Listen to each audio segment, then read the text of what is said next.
Então, dando seguimento à parte 2 da aula sobre a subclasse Ácari, né? Então, continuando ainda na subordem Metastigmatas, a gente vai ver a parte 2.2.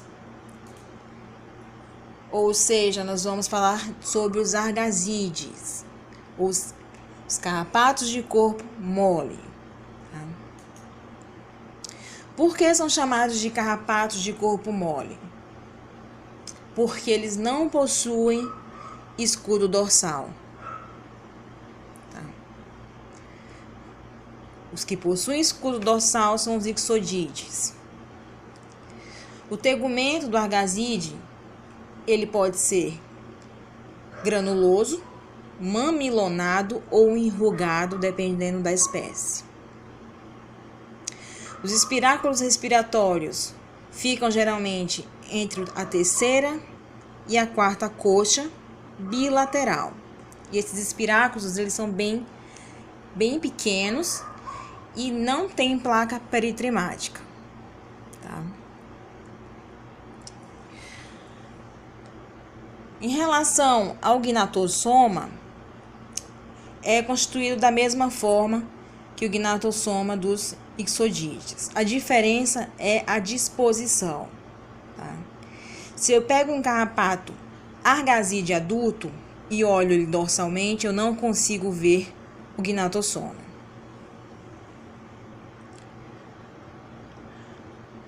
Ou seja, eles têm o gnatossoma ventral. Mas quando eles estão na fase de larva, você consegue ver o gnatossoma, tá? Larva de argazídeo tem gnatossoma terminal, ninfa e adulto ventral. Outra coisa, a larva tem um mini escudo aqui no dorso, tá? Mas quando ela passa para a ninfa, ela perde esse escudo. Então, só a fase de larva do argazídeo que tem escudo. Quais são as principais espécies ou gêneros de importância aqui no Brasil? O Argas persiccargas miniatus, Otobius megnini e o Ornithodorus.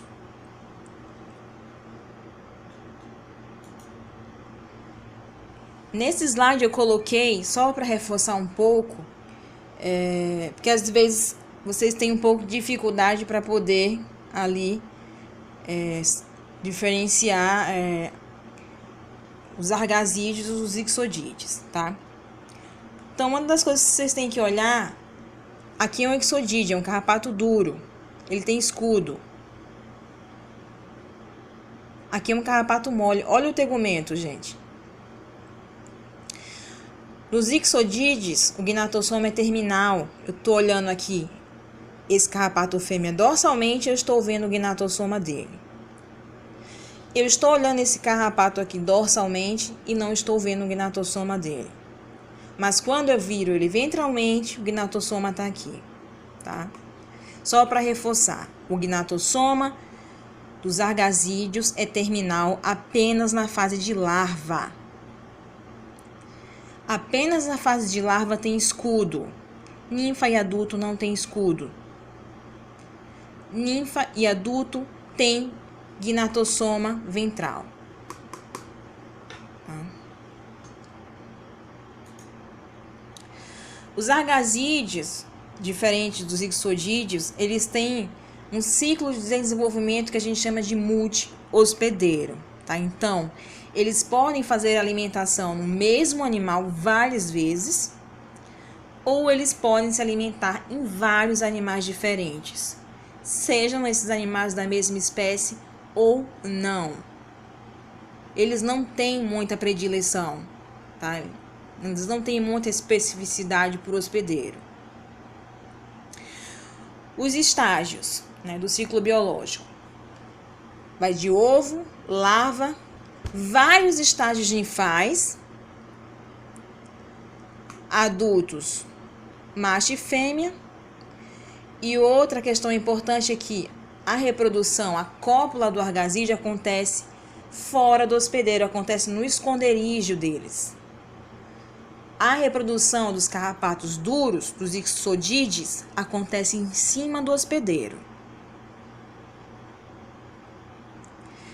Aqui é uma média, tá? Então, ninfas e adultos, como nós vimos, alimentam-se rapidamente, levam em torno de 30 a 40 minutos. Lembrem que a fase que o argazídeo ele se alimenta rápido, ele se enche, se engurgita de sangue muito rápido. Mas que a fase de muda larva-ninfa demora mais um pouco. Essas larvas podem ficar fixadas no hospedeiro de 7 a 10 dias.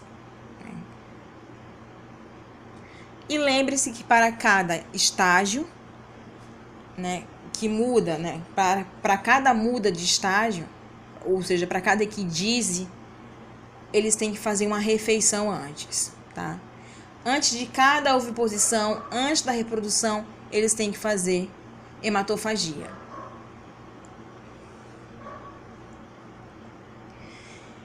E, em geral, os argazídeos eles podem ovipor de 400 a 500 ovos após o repasto sanguíneo, lembrando que essa oviposição é intermitente, tá? Então, como um argazídeo ele busca pelo seu hospedeiro? Então, aqui é um exemplo de um habitat de um argazídeo. Eles gostam muito de ficar escondido em caverna, em buraco, em locais que tem rochas, tá? Em locais locais de ninho. Então, eles ficam ali e quando chega um hospedeiro perto, eles vão detectar através da temperatura. Então, eles vão se orientar em direção ao hospedeiro para poder fazer hematofagia pela fonte de calor. Eles vão captar o calor do hospedeiro. Daí, eles vão sair aqui do esconderijo deles e vão se alimentar.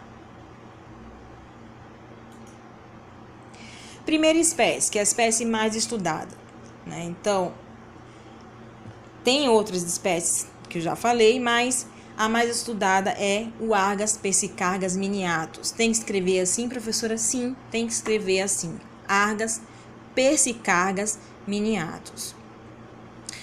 Como é que vocês vão descrever o Argas, tá? Olhem aqui o tegumento. Ele tem um tegumento rugoso. Primeira coisa que vocês vão colocar no roteiro ou na prova. Ou na prova.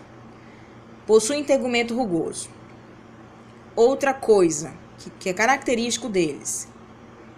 Eles têm uma linha sutural bem demarcada na lateral do corpo. E essa linha separa a parte dorsal e a parte ventral. Por exemplo, lembrem de um pastel, tá? Então, aquela parte que a moça fecha ali para vedar o pastel é a linha sutural que vai separar a parte dorsal da parte ventral do pastel, vamos supor, né? Então, lembrem do pastel, para vocês poderem gravar o Argas persicargas miniatus, tá? A borda dele, essa linha sutural é semelhante a uma borda de pastel. Então, separa a parte dorsal da parte ventral, tá? Essa aqui é uma foto de uma lâmina que nós temos, tá? Aqui também está mostrando aqui gnatossoma ventral. E aqui é um pouco do tegumento, tá? Quem são os principais parasitas? Os principais hospedeiros das aves, né? Então, você encontra o Argas parasitando principalmente as galinhas, né? Parasitam principalmente galinhas, por isso, eu acho que devido ao melhor acesso, né, é mais fácil encontrar o Argas para fazer estudo do que os outros que vivem mais escondidos. Mas eles também podem parasitar pombos, patos e pássaros silvestres. Então, vocês podem colocar parasita de ave, com preferência por galinhas. E ele tem uma distribuição mundial.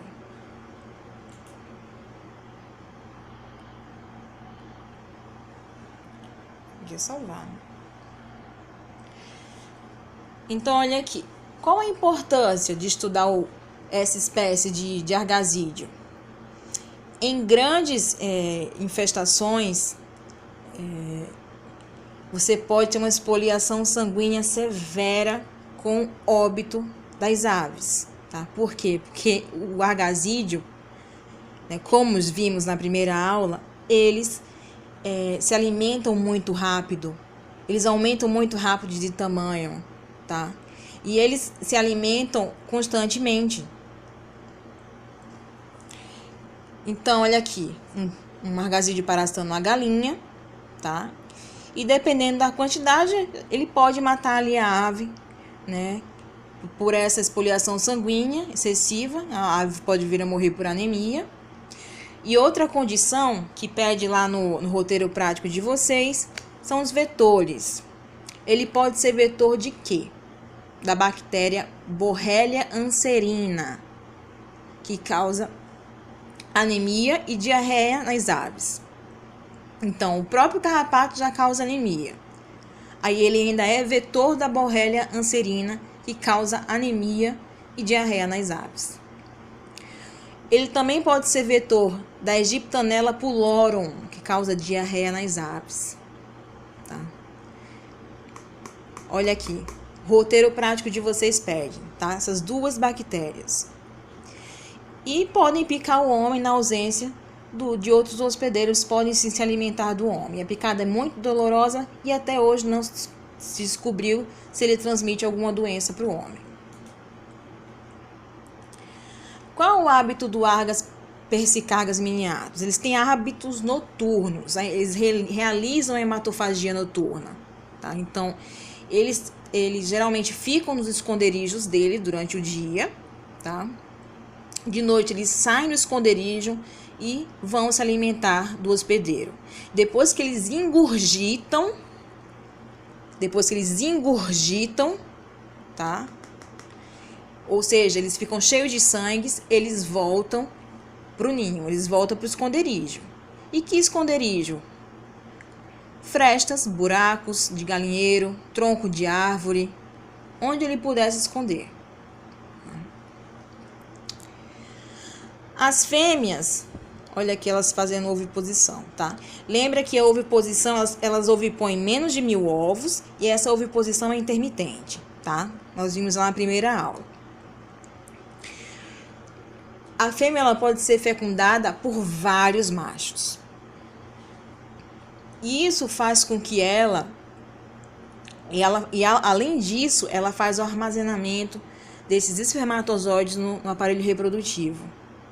Tá? Então, vários machos podem fertilizar essa fêmea e, além disso, elas armazenam esses espermatozoides, né, desses diversos machos no aparelho reprodutivo. Isso é importante para quê? Recombinação genética. Tá? Então, nós vamos ter aí o favorecimento de uma recombinação genética.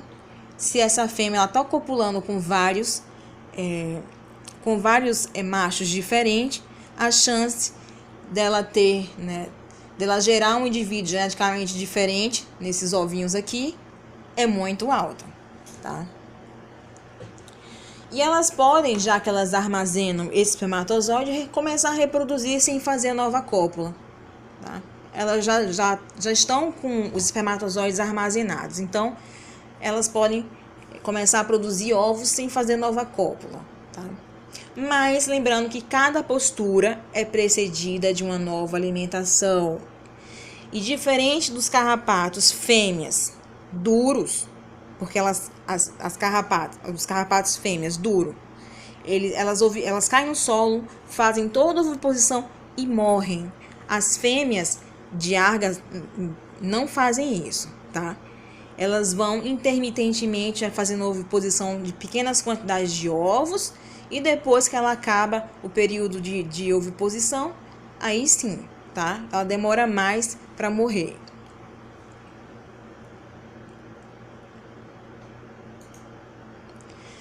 O ciclo biológico. Então, a fêmea fertilizada de Argas persicargas miniatus, ela pode ovipor de 120 a 180 ovos por ovoposição, lembrando que é intermitente, tá? Então, na primeira vez, ela fez essa ovoposição, segunda, terceira e assim vai. Depois de 1 mês, as larvas, elas vão eclodir desses ovos. Aqui eu coloquei só para lembrar que as larvas são hexápodas, tá? Elas têm 6 patas ou 3 pares. Essas larvas vão se alimentar, elas vão ficar no hospedeiro por 4 ou 8 dias se alimentando, vão se desprender do hospedeiro, vão procurar o abrigo e vão mudar para a ninfa 1. Essa ninfa 1, em 1 semana, se alimentando todo dia, tá? Durante a noite, cada alimentação durando 10 ou 20 minutos, de 10 a 20 minutos, elas vão se desprender depois de 1 semana, voltam para o esconderijo delas e mudam para a ninfa 2. A ninfa 2 faz a mesma coisa da ninfa 1, volta para o esconderijo e muda para adulto, tá? Lembrem, para cada estágio imaturo, uma refeição antes da equidise.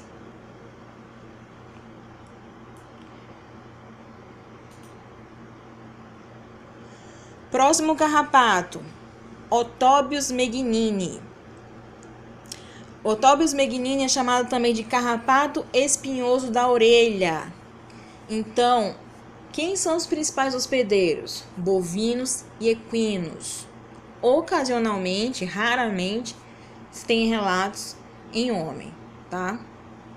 E onde é que eles ficam nesses animais? O nome, aqui o prefixo já está falando, oto, tá? Eles ficam no pavilhão auricular desses animais. Os adultos, nós temos adultos para mostrar para vocês, eles têm um corpo que a gente chama de panduriforme. É um corpo que lembra um pandeiro, porque é um corpo longo, mas no meio ele tem um estreitamento. O tegumento do Otóbios é granulado ou verrucoso. O tegumento do Otóbius megnini adulto. Os adultos não se alimentam. Prestem atenção. Por quê? Porque o hipostômio dos adultos é vestigial e não é denticulado. Eles não se alimentam, tá? Quem se alimenta? As ninfas, tá? E as larvas. Existem algumas diferenças aqui também, então lembrem disso aqui, tá? O tegumento do adulto é granulado ou verrucoso, o corpo é panduriforme e o hipostômio é vestigial e sem dentes. Eles não se alimentam. A ninfa, ela tem um tegumento espinhoso, é a ninfa que causa a patogenia da doença nos animais. Tá? O tegumento da ninfa machuca o pavilhão, o conduto auditivo do animal, tá? Pode até perfurar o tímpano. Ela tem um corpo panduriforme, um tegumento cheio de espinhos. E olha aqui, o hipostômio da ninfa é bem desenvolvido e denticulado, diferentemente do hipostômio do adulto.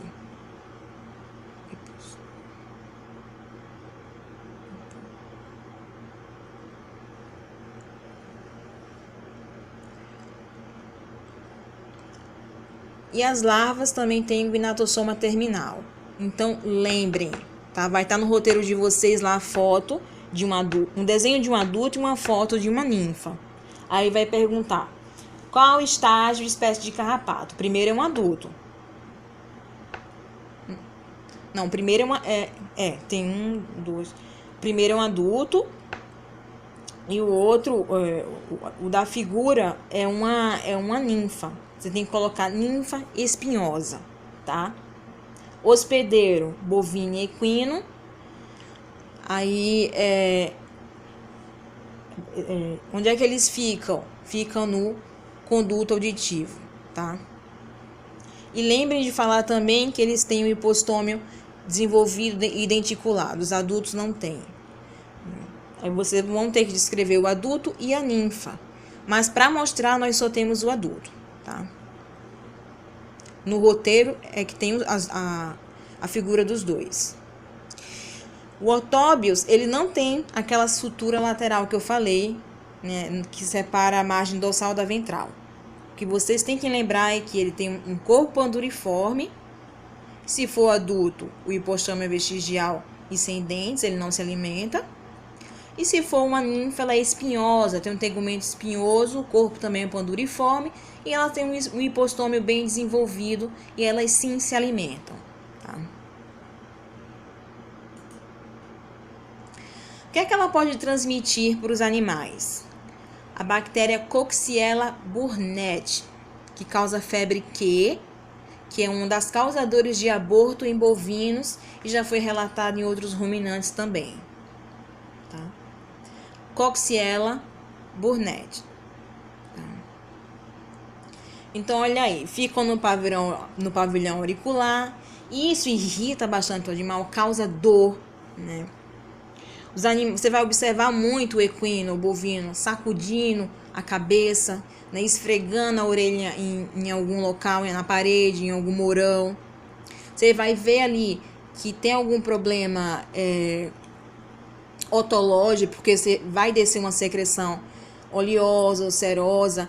E se tiver infecção bacteriana secundária, você vai ver até uma secreção mucopurulenta saindo ali do ouvido do animal, tá? E em casos mais graves, são esses casos que tem infecção bacteriana secundária porque essas ninfas têm espinhos, tá? E isso machuca, cria porta de entrada. A gente tem perfuração do tímpano. Outra complicação: destruição dos nervos, meningite, tá? Devido a infecções também bacterianas secundárias geradas pelos espinhos. E como eu já falei, no homem é raro, né? Os relatos de casos são raros. O ciclo dele não é bem conhecido como o ciclo do Argas, tá? O do próximo, do Ornitodorus também, por questões que eu já citei. Então, vamos aqui. As larvas, elas vão até a cavidade auricular dos animais. Elas se alimentam por de 7 a 15 dias, tá? E depois desse tempo, elas mudam para o primeiro estágio ninfal, que é a ninfa espinhosa. Elas ficam dentro, elas fazem essa muda, elas ficam dentro do hospedeiro, tá? Essa ninfa também vai se alimentar e muda para a ninfa 2. Não tem um tempo aí estipulado, né? Eu não sei se ainda, porque esse ciclo ainda está sendo estudado, tá? A ninfa 2, ela vai se alimentar por vários meses e depois ela vai se desprender e vai para o solo.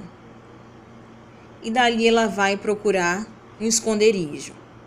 Então, o ciclo do Otóbius megnini, a larva, acontece a muda da larva, ninfa 1, ninfa 2, tudo dentro da cavidade auricular dos animais. Quando ela chega no estágio de ninfa 2, ela passa vários meses se alimentando, por quê?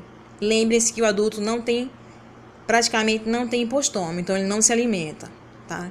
Então, o último estágio ninfal se alimenta por vários meses.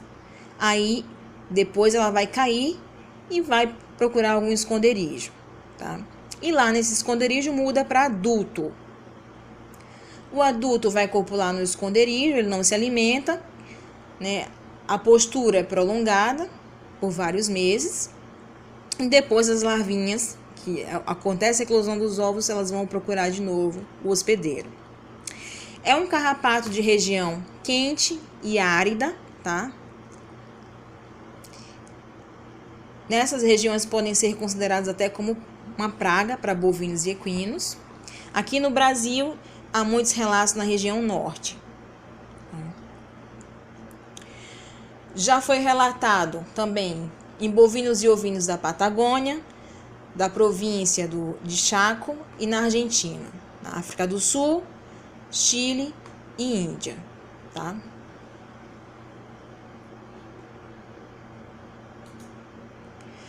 E para encerrar, o Ornitodorus, né?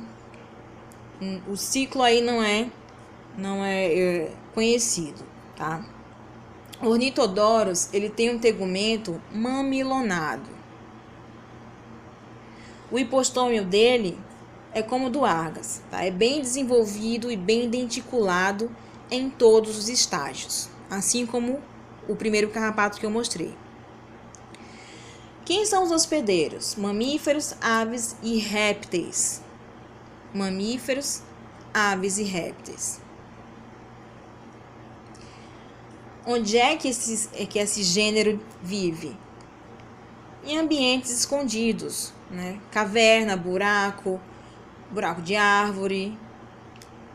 Você pode ver raramente eles atacando os mamíferos, tá? As larvas podem ou não se alimentar, depende da espécie de Ornitodorus. E se alimentando ou não, elas mudam para o estágio ninfal, que aí também não se sabe ao certo quantos estágios ninfais existem, tá? Então, o que eu quero que vocês coloquem?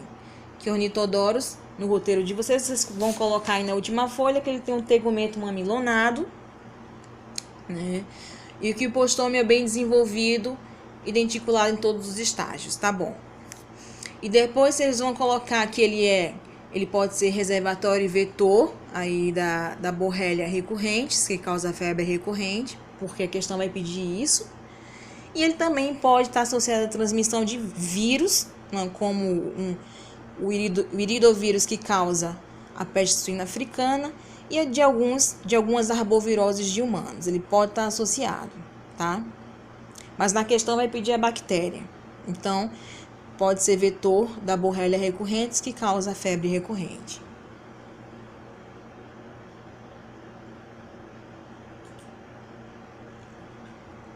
No Brasil, existe 4 espécies de Ornitodorus: o O. brasiliense, O. rostratus, O. turicata, O. talage.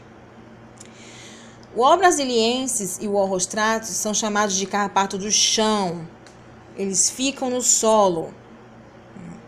Eles vivem escondidos no chão de casas, tá? De casas simples, casa de terra batida. Eles podem ficar escondidos também no chão de ranchos e em criações, local que tem criação de terra batida, tá? Eles vão ficar ali no solo. Algumas pessoas falam que às vezes o solo até treme um pouco quando você tem muito Ornitodorus, né? Você pode observar de longe o solo tremendo um pouco, mas é por conta da movimentação deles, tá? Já essas duas espécies, elas ficam mais no forro dos telhados, né? Principalmente de residências que têm morcegos. Então, o turicata e o talage fica mais no forro do telhado de residências de humanos que principalmente abrigam morcegos. Também fazem hematofagia noturna, demora em torno de 30 minutos para engurgitar. E a picada ela gera muita coceira, além de ser dolorosa.